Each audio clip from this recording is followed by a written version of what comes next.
cores, formas e diversidade de espécies. A bancada de corais localizada na Praia do Bessa, em João Pessoa, tem se tornado sucesso entre paraibanos e turistas que visitam a capital. Mas, além dos atrativos naturais, a exploração sustentável da região também tem agradado quem passa por aqui. Super importante, porque hoje a nossa natureza, infelizmente está sendo degradada, ao longo do tempo, principalmente com o turismo. Então me deixa muito feliz saber que aqui vocês têm essa preocupação com a questão ambiental, com a natureza, com a preservação. Quando você tem instruções, fica melhor, porque é como eu falei, hoje nós estamos usufruindo da vida de Deus, mas se você não preservar, a futura geração não vai ter esse prazer que a gente está tendo agora. Se houvesse essa conscientização que está tendo agora, a Areia Vermelha não estaria como está agora. Essa é uma prova prática de que o equilíbrio entre as atividades humanas e a natureza podem caminhar juntas de forma sustentável. Mas, para manter a preservação da biodiversidade da fauna e da flora marinha, outros itens também precisam ser levados em consideração.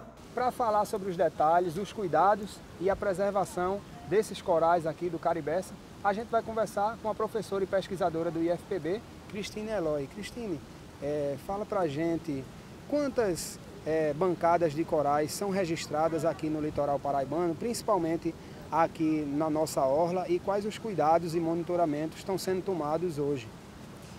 Aqui na costa da Paraíba nós temos regiões já bastante conhecidas da própria população em geral, que são muito utilizadas para o turismo, que são desde Cabedelo, vindo de lá para cá, de Cabedelo para cá, Areia Vermelha.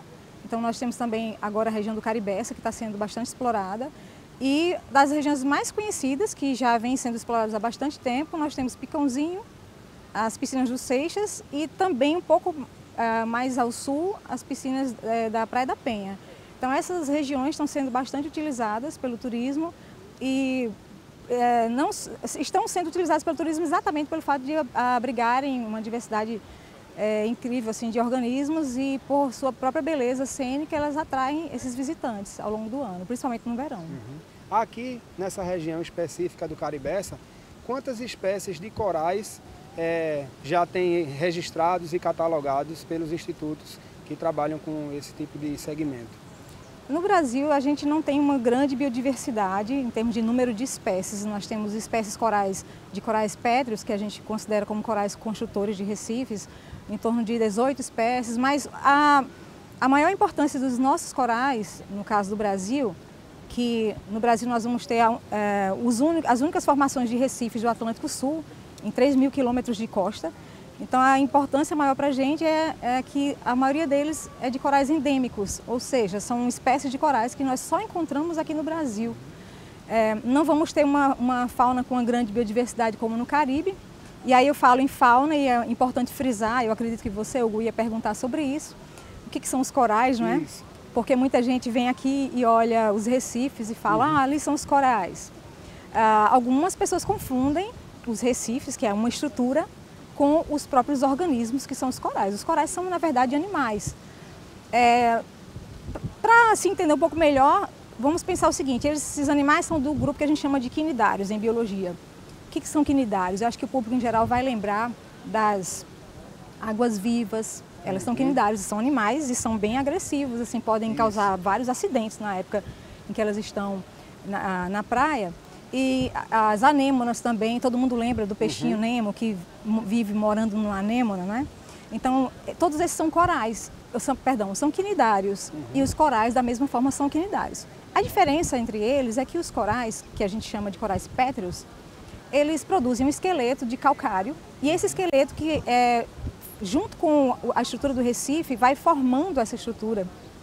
E essa estrutura tem uma grande importância, como a gente observa na nossa costa, de proteção da própria costa, e por isso a gente não tem tantas ondas, e a gente tem uma área totalmente protegida, onde os banhistas podem tomar seu banho com segurança e tranquilidade.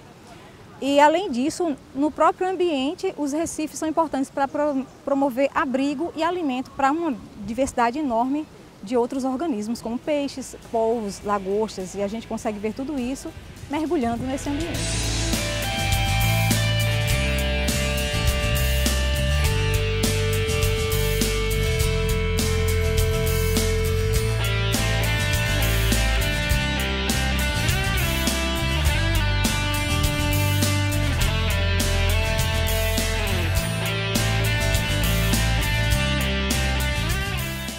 Eles servem como estuário também. Algumas dessas espécies marinhas buscam esses corais para a questão da reprodução e proliferação? Sim, com certeza. Os recifes de corais funcionam como um berçário natural, porque, como eu te falei, já que ele promove esse abrigo e alimento, então muitas espécies de peixes oceânicas reproduzem nesse ambiente. Os seus alevinos, os filhotes ficam ali até chegar a um certo tamanho e depois eles retornam para o mar.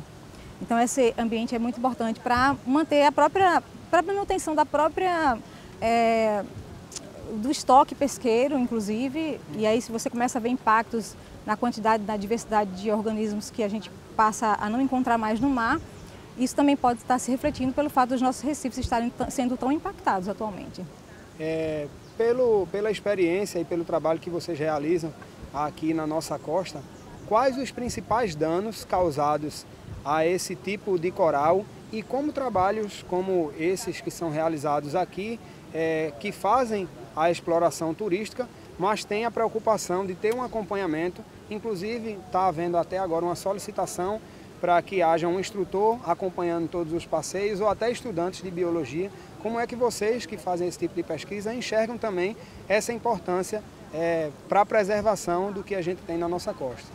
Olha, Hugo, essa busca por pessoas, por uma fiscalização, por um maior cuidado, por um turismo mais consciente é fundamental. Porque hoje nós não podemos mais vir à praia, pegar um barco, botar uma âncora em cima de um recife, como se fazia há bastante tempo, e achar que esse comportamento não vai causar nenhum tipo de dano. Então, o turismo é uma atividade econômica importante, principalmente aqui no nosso estado, que nós temos um turismo muito forte nesse ambiente, é o que mais atrai os turistas para cá. Ele precisa ser feito de uma forma ordenada para que a gente possa manter esse ambiente conservado, para que outras pessoas possam vir e enxergar a mesma beleza que nós vemos hoje, né? Hoje nós temos já vários problemas de espécies que estão muito ameaçadas. Agora, essas ameaças não são estritamente locais, essas ameaças são globais, isso é no mundo inteiro.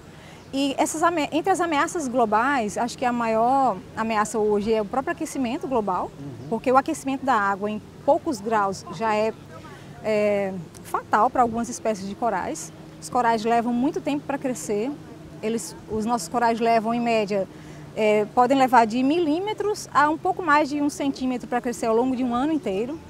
Então, para que você tenha um coral com uma estrutura com um tamanho de 10 centímetros, você vai ter aí cerca de 5 a 10 anos, dependendo da espécie. E aí uma embarcação coloca uma âncora e quebra esse coral em 1 segundo, em 1 minuto. Então, o que levou anos para crescer, naquele momento já é fragmentado e pode vir a morrer. O exemplo à sociedade e aos diversos segmentos que de alguma forma são beneficiados pelas maravilhas naturais estabelecem o compromisso com a preservação sempre no topo das prioridades. Pois as belezas proporcionadas de forma gratuita por nossos ecossistemas marinhos podem ser exploradas de maneira consistente, sem ameaçar a vida de animais e outros seres vivos, garantindo que cenários tão ricos e diversificados também possam ser desfrutados pelas futuras gerações.